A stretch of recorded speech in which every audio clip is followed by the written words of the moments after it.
Before you begin, remove the access panel, optical drive, and rotate up or remove the storage drive tray.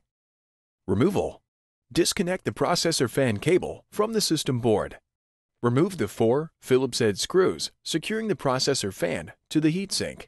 Lift and remove the processor fan. Replacement. Lower the processor fan into place and align the screw holes. Replace the 4 Phillips head screws securing the processor fan to the heatsink.